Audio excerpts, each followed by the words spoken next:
Welcome back, and in today's sports news, Australian batsman Michael Hussey said his team have a great chance when they face India in Thursday's blockbuster match in India. Defending champions Australia are hoping to retain their title for a fourth consecutive time, but Australia's aura of invincibility is a thing of the past, and their 34-match unbeaten run in the tournament dating back to 1999 was snapped by Pakistan on Saturday.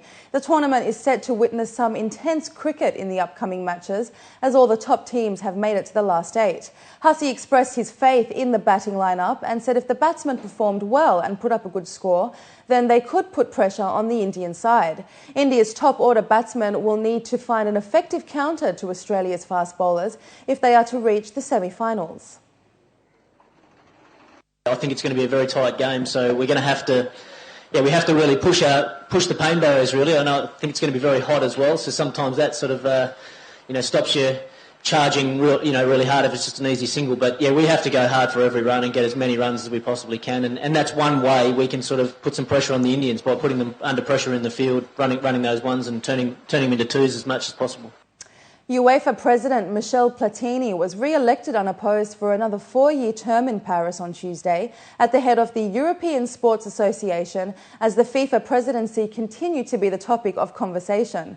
The former France captain, in a speech earlier on Tuesday, also promised to make international football a priority and to keep the Champions League open to clubs from the smaller of Europe's 53 associations.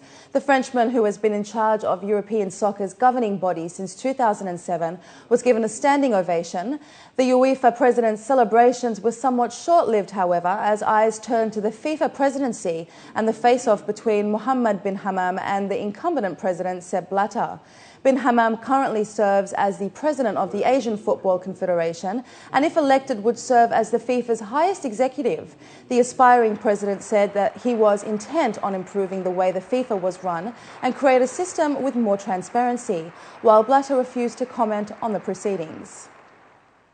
Mercedes driver Michael Schumacher and Nico Rosberg head to Melbourne for this weekend's Australian F1 Grand Prix, the opening race of the season, hoping they can improve on last year's results. There were dire reports about the performance of the MGP W02 car early in the testing, but the team seemed to have turned around the car and posted quick times in the latest testing.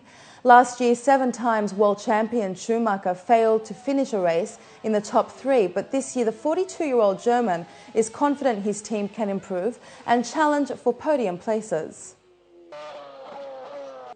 2011 is going to be a year that we certainly have the means of improving ourselves, because last year, to a degree, it was a disappointing season. We expected a lot more. Nevertheless, we are not yet in position, I think, to fight for the championship. We hopefully be able to fight for podiums and may win. I think these are realistic targets at the moment. Nevertheless, on the other side, we will try as much as we can. That's the natural behavior of us race drivers and team. Trying to keep their focus 100% on an important game of rugby was the #1 priority for the Crusaders as they began their London trip on Tuesday. The New Zealand franchise arrived in England ahead of Sunday's historic first-ever Super Rugby match to be played outside the Southern Hemisphere. The Crusaders will host the Sharks of South Africa at Twickenham after their home stadium in Christchurch was damaged by the February 22nd earthquake. While this weekend's match will also act as a fundraiser for the Red Cross appeal in Christchurch, there are valuable Super Rugby points up for grabs, with the Crusaders currently top of the New Zealand Conference and second on the overall ladder. We're here to play rugby, and that's ultimately what we're here to do. And yes, it is about the earthquake, and also too, representing those people at home, and they'll want to see a good performance, and also raising funds. So I think those things are quite important. Looking back home now, 2011 is the global centenary year for International Women's Day, 100 years since the declaration in 1910, with the first event held in 1911.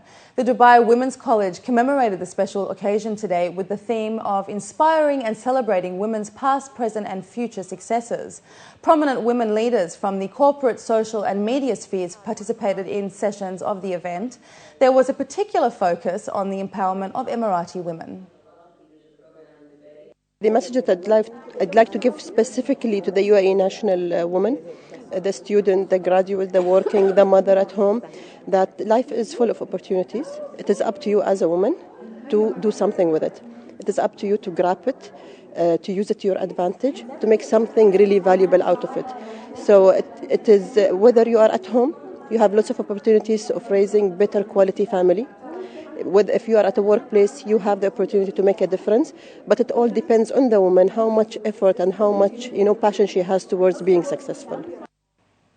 And looking over in the UK, after they've said their vows, Britain's Prince William and Kate Middleton will leave Westminster Abbey by horse and carriage in a royal procession through the streets of London to Buckingham Palace.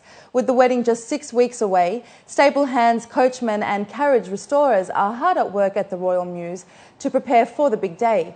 Tens of thousands will line the streets of the capital to cheer and scream as the royal procession makes its way through London. And only the most well-behaved horses will be trusted to pull the carriages.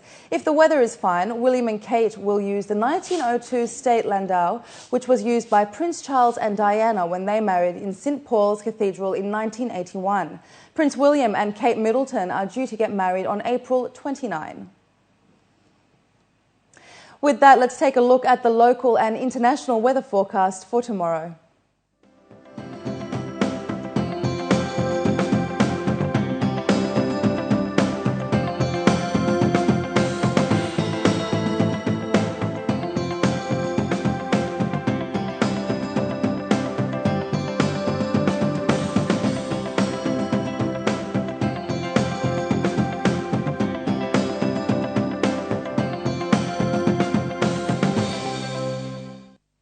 Before we head out, here are the top stories again. UAE donates $1 million to the UN Office for the Coordination of Humanitarian Affairs. The 4th COMESA Investment Forum commences. Concerns rise over radiation found in food and water in Japan.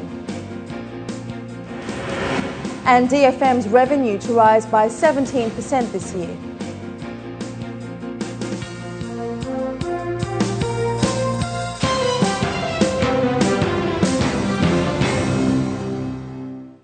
Well, that brings us to the end of the bulletin. As always, please feel free to get in touch with us at news@city7tv.com or by calling us on 04367 2230, and do join our Facebook page. But from the entire news team, it's goodbye for now.